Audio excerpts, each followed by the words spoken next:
दोस्तों, कई बार हमारे जीवन में बहुत सारी घटनाएं आती है, कई सारे दुख आते हैं और हमें यह लगता है कि ये दुख सिर्फ हम में ही है और हम उस दुख से इतने परेशान रहते हैं कि किसी से ठीक से बात तक नहीं करते और हमेशा अपने विचारों में खोए हुए रहते हैं।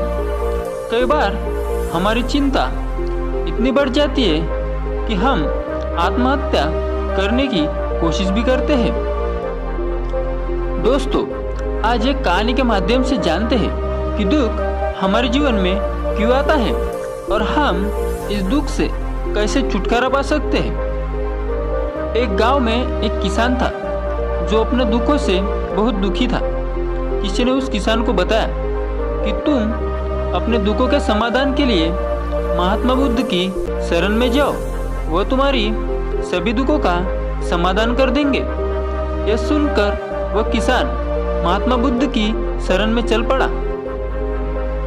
वह किसान महात्मा बुद्ध के पास पहुंचा और उसने बुद्ध से कहा, हे बुद्ध, मैं एक गरीब किसान हूँ, मुझे खेती करना अच्छा लगता है, लेकिन काफी वर्षा के कारण मेरी फसल बर्बाद हो जाती है। पिछले साल भी मेरे पास खाने को कुछ नहीं था और इस साल जब मैंने फसल बोई तो इस बार भी बहुत अधिक वर्षा हुई, जिसके कारण मेरी फसल को नुकसान पहुंचा। अभी भी मेरे पास खाने को कुछ नहीं है। बुद्ध उसकी बात को शांतिपूर्वक सुन रहे थे। किसान ने कहा, मैं विवाहित हूँ, मेरी पत्नी मेरा ध्यान रखती है और मैं उससे प्रेम करता हूँ, लेकिन कभी कभी वो भी मुझे परेशान कर देती है। कभी कभी मुझे यह लगता है कि मैं उससे परेशान हो गया हूँ और कभी मुझे यह लगता है कि वो मेरे जीवन में ना होती तो अच्छा होता। मेरे बच्चे भी हैं पर वो काफ़ी भोले हैं।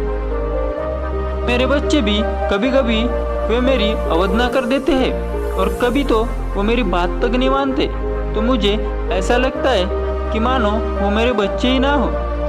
किसान ऐसी ही बातें बुद्ध से करता गया और एक एक करके अपने सभी घटनाओं को बुद्ध को बताता गया। उसके जीवन में बहुत सारी समस्या थी। बुद्ध ध्यानपूर्वक उसकी इन समस्याओं को सुनते गए। बुद्ध ने एक शब्द भी न कहा और वह बताता चला गया। आखिरकार बताते बताते उसके पास बताने के लिए कोई अधिक समस्या न बची।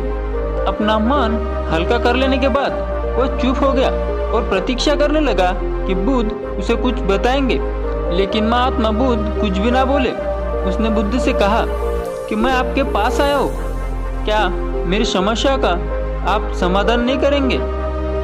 महात्मा बुद्ध बोले, मैं तुम्हारी कोई मदद नहीं कर सकता। किसान ने अचंभित होकर कहा, ये क्या कह रहे हैं आप? सभी कहते हैं कि आप सभी के दुखों का निवारण कर देते हैं, तो क्या आप मेरी दुखों का निवारण नहीं करेंगे? इसलिए क्योंकि मैं एक गरीब किसान हूँ। बुद्ध ने कहा, सभी के जीवन में कठिनाइयाँ हैं, तुम्हारे जीवन में कोई कठिनाइयाँ नहीं है। ये कठिनाइयाँ तो सभी के जीवन में आती है और जाती है। कभी मनुष्य सुखी होता है तो कभी दुखी होता है, कभी उसे पराये अपने लगते हैं और कभी कभी उसे अपने भी पराये लगते हैं। ये जीवन चक्र है, इनसे कोई नहीं निकल सकता। वास्तविकता यह है कि हम सबके जीवन में 83 कठिनाइयाँ हैं।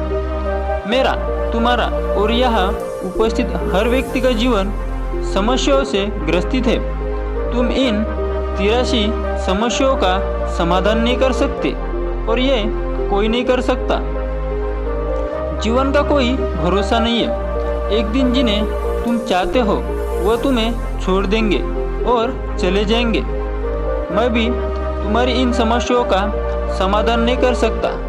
यदि तुम कठोर कर्म करो, उनमें से किसी एक का उपाय भी कर लो, तो उसके स्नान पर एक नई समस्या खड़ी हो जाएगी। जीवन का कोई भरोसा नहीं है। एक दिन जिन्हें तुम चाहते हो वो तुम्हें छोड़ देंगे और चले जाएंगे। और एक दिन ये जीवन भी तुम्हें छोड़ देगा और तुम भी यहाँ से चले जाओगे। जीवन का कोई भरोसा नहीं है। एक दिन तुम्हारे प्रियजन चल बसेंगे और तुम भी चल बसोगे। समस्या सदैव वैसी ही बनी रहेगी। आज भी वैसी समस्या है जैसे 100 साल पहले थी या 1000 साल पहले थी। समस्या जस की तस रहेंगी और इन समस्याओं का कोई कुछ उपाय नहीं कर सकता। महात्मा बुद्ध कहते हैं, अपनी जिंदगी से हमें कभी हार नहीं मानना चाहिए।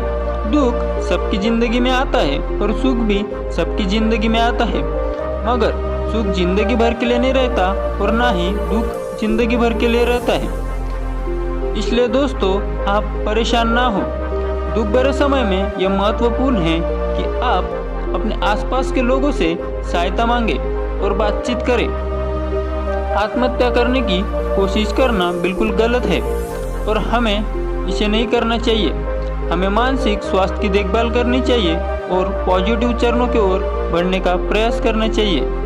याद रखें, समस्याओं का समाधान हमेशा मौजूद होता है और आपके पास सहायता के लिए विकल्प होते हैं।